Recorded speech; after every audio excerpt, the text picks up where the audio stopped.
A magia egípcia que os faraós usavam para dominar o destino e o mundo em que viviam. Eka. Façamos aqui uma experiência. Se eu lhe pedisse para que neste momento parasse o vídeo, escrevesse numa folha de papel a sua definição pessoal do que é magia, o que é que iria escrever? Provavelmente algo muito próximo daquilo que Aleister Crowley disse, que a magia é a ciência e a arte de causar mudanças em conformidade com a vontade. Que é uma definição relativamente elegante, sem dúvida, mas que ela é dominada pelo pensamento moderno, pela forma como hoje em dia muitos veem a magia. Contudo, um dos problemas que nós vemos é que quase todas as definições que conhecemos, elas nos focam sobretudo no método ou no efeito, mas não na natureza da coisa em si. Os gregos, por exemplo, viam a magia como um instrumento de justiça social, um meio de equilibrar as forças, de trazer retribuição e de corrigir injustiças que o sistema judicial muitas vezes não alcançava. E já agora foram eles que, curiosamente, nos deram o termo magia, que é derivado dos magos, que era a classe sacerdotal persa. Ainda hoje são figuras extremamente envoltas em mistério. Eu próprio costumo usar a definição de magia como um multiplicador de probabilidades, ou seja, algo que aumenta as chances de um dado acontecimento se tornar realidade. Mas também repare que isto continua a ser uma descrição do efeito e não da essência. E é aqui que entra o Antigo Egito, que nos oferece algo completamente revolucionário, que é o que vamos falar hoje. Antes de continuar, bem-vindo ao canal, espero que esteja tudo bem contigo. Meu nome é Siegfried Wilms, tenho um PhD em Ciência e Metafísica, um doutoramento honoris causa em Mentalismo, sou frater superior do Ordem Celeste e Oralto ao Direito. No meu site vai encontrar vários grimórios, vários livros de magia que lhe vão ajudar a alcançar a vida que deseja. O ideal é que escolha aquele grimório que mais se adapta às suas necessidades e desejos. Lilith para amor, poder, sedução, Hermes, dinheiro, riqueza. Grimório de Paimon para sucesso e fama. E o Grimório de Lucifus Rovcal para poder e riqueza pelo caminho da mão esquerda. Existem outros Grimórios no site, eu convido a visitar o site, a ler a descrição de cada um e encontrar o ideal para si. Caso tenha uma dificuldade, entre em contato com o suporte que lhe ajuda a escolher o Grimório ideal.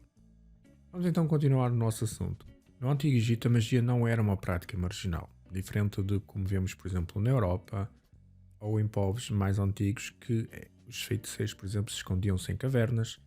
Aqui o que tínhamos é algo completamente diferente. Não era heresia, não era rebelião, era magia do Estado. Isto é completamente diferente. O faraó aqui era a figura máxima, não só em poder político, militar e económico, mas também, e simultaneamente, ele era o mago supremo. Claro que aqui o termo mago supremo é um termo moderno, mas simplesmente estou a usar ele aqui para que seja fácil entender o que é. Ele era o praticante mais poderoso, isto claro está em teoria, de Eka em todo o reino.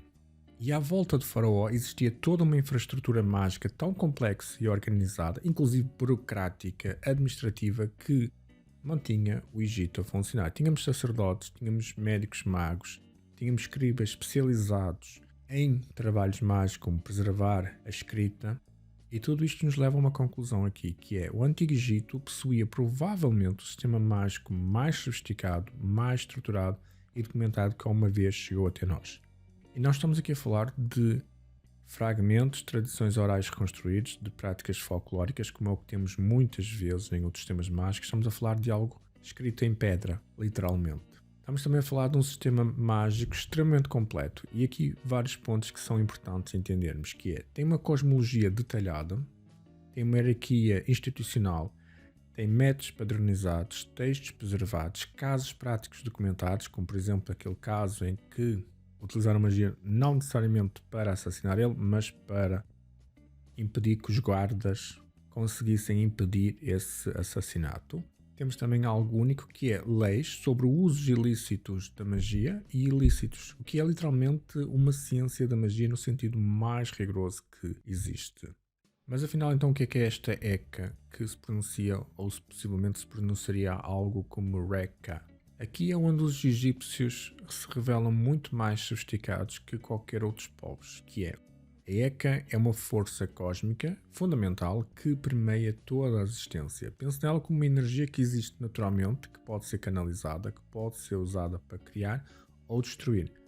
Isto segundo leis, ou seja, métodos específicos, e que estava disponível para qualquer um que soubesse aceder a ela. Algo ainda mais interessante é que os egípcios acreditavam que a Eka existia antes mesmo dos deuses e que estava lá no momento da criação como força primordial. E que foram os próprios deuses que aprenderam a usá-la para criar e governar o mundo. Isto é completamente distinto de qualquer outro sistema mágico.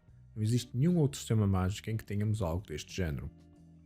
Certamente já viram algum filme Star Wars e também conhecem o conceito de força, ou pelo menos de uma forma muito suave, que de maneira simples é um campo de energia criado por todas as coisas vivas que nos rodeiam, penetram e mantêm a galáxia unida. Se nós substituirmos a palavra força por Eka, tem essencialmente a mesma visão egípcia. É interessante também notar duas coisas, que o George Lucas estudou a mitologia, não apenas egípcia, mas também outras através do trabalho de Campbell. E também é interessante notar que não é o único conceito de crença egípcia que aparece em Star Wars.